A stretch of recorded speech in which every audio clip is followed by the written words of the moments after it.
Um erro muito comum que as pessoas cometem é querer fazer planejamento financeiro somente quando chegou numa situação de dificuldade. Está endividado ou está com alguma restrição financeira, algum problema na família, e isso pode ter levado a situações ainda mais sérias. Meu convite aqui é que você assuma as rédeas da sua vida financeira a partir de agora. Se você está numa situação boa, melhor ainda, tudo se torna mais fácil. Se você está numa situação difícil, vamos ver por onde a gente começa. Bom, vamos começar tendo uma visão geral sobre o que está acontecendo nas suas finanças. Isso se chama diagnóstico financeiro. Por onde a gente começa a fazer um diagnóstico? Primeiro passo, quanto tenho de renda na minha família, eu mesmo, e preciso anotar quanto que está entrando de dinheiro, seja meu, seja da minha família. Depois que eu anotei quanto está entrando, vou para a segunda etapa, quanto que está saindo. E existem 3 tipos de gastos. Existem aqueles gastos fixos da família, existem aqueles gastos variáveis e existem os gastos fantasmas. Os gastos fantasmas são também variáveis, mas já vamos falar sobre cada um deles.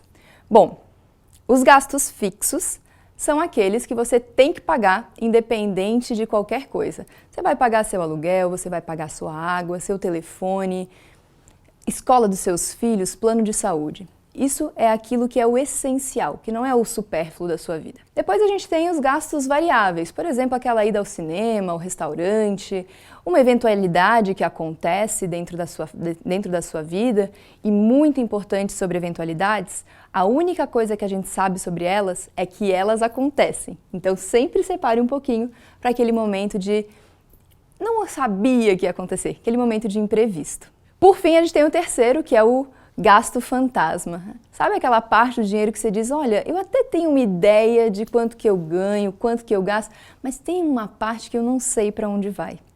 Então, como é que você vai identificar onde está essa parte? Controlando e anotando.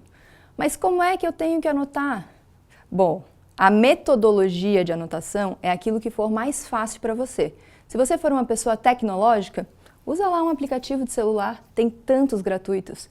Se você for uma pessoa mais técnica, mais racional, de repente um Excel vai funcionar super bem. Tem várias planilhas gratuitas na internet também.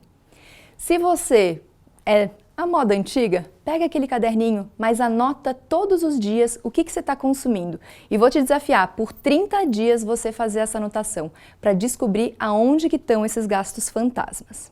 Terceira etapa, então, depois que a gente anotou quanto a gente recebe, ou quanto a nossa família ganha de dinheiro, quanto a nossa família gasta de dinheiro, a gente vai para o terceiro passo.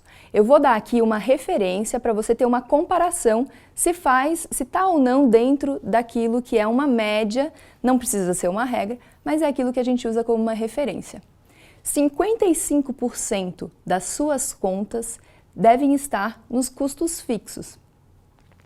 10% lazer. Sim, lazer, porque a gente precisa se divertir para a gente continuar fazendo bem a nossa gestão financeira. Se a gente vive o tempo inteiro fazendo pequenos sacrifícios, a gente não sente prazer e logo a gente vai querer abandonar isso. Então, não esqueça do lazer. 10% para finalidade de educação. Outros 10% para reservas, aquelas emergências que eu comentei antes.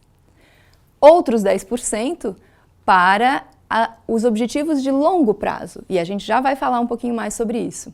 E por fim, 5% para doação, porque a gente precisa confiar que aquilo que a gente dá também volta como energia positiva para a gente. Bom, lembra que eu falei que a gente ia falar sobre os 10% do longo prazo? Essa é a 4ª etapa. Você está planejando a qualidade de vida futura da sua vida e da sua família? Se você não está, a gente precisa começar a olhar para os cuidados de investimento. Cuidado é cuidar da qualidade de vida da sua família e a sua, para viver uma velhice com dignidade também. Bom, fazendo esse exercício, você vai ter uma noção geral de como está a sua vida. É claro que esses números que eu dei são referências. Pode ser que você tenha 3 filhos e que 10% de educação não faça o menor sentido dentro das suas despesas, você precisa dedicar muito mais que isso. Então, é preciso avaliar o seu momento de vida, mas assim você já consegue ter um bom primeiro passo para cuidar das suas finanças.